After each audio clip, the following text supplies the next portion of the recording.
ni Kisumu to osedongore. Kisumu is over 100 years old and population osemedore, mtokni bende osemedore.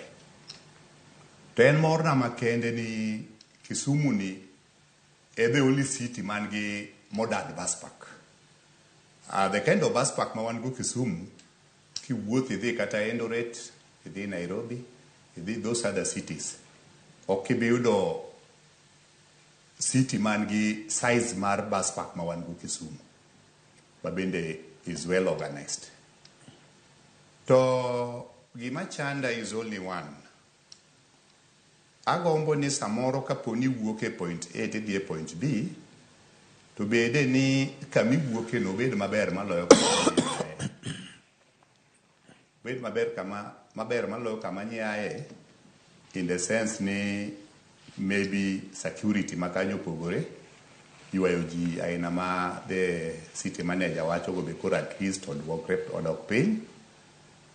Obed ni en kama bet spacious malo kama nyo intie. Adier makar kende molem makata the city manager wacho ni initially it was not meant to be a bus park, and that is the truth. Molem nen kama noger gi jo Kenya mar parking mar jo trailer. Kiwuothe Kisumu being a city, trende kalo mang'eny. To jo trailer gi gin jok manyalo gombo yueyo sa asaya ma giwinjo ka giol. Kama gi pake gigo onge malongo. Koro kano chopo ni nwayudo chandruok mabe nomako Kenya mzima, manen COVID-19. Mane kama ne paro bete, mano chopo ne the then city manager manen Madam Ombara, ne wanyalo tiyo gi that place mondo wapoge mtokni, mondo dhungruok ma ji dhungre kamoro achiel cha odoge piny. Adier nwabet piny mwaneno, nwatimo the piloting. Jowadwa gik manwaromo go molem opogore. Dhano nogore, ji nonegore, ma ji no ochwadore maonge gima notimore just on day one.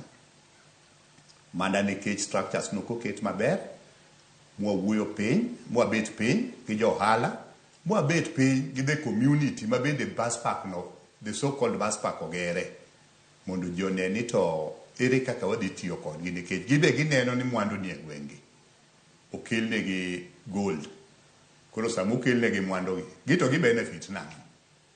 Wan kaka weg matatu, ung'eyo the investment ma wan go. Matatu ma cheap mogik sani the 4 million. Adier makende kidwa kao 4 million, tidhi go kacha titoyo tiwang' surely. Mano be koro wan johala ok donji. Omiyo wan gima wakwayo. Wan gadier ni Kisumu wadwa noendelea makalo ka. And we are happy makata kwa wuotho oko ka, an kaka jakom mar Kisumu County, kawinjo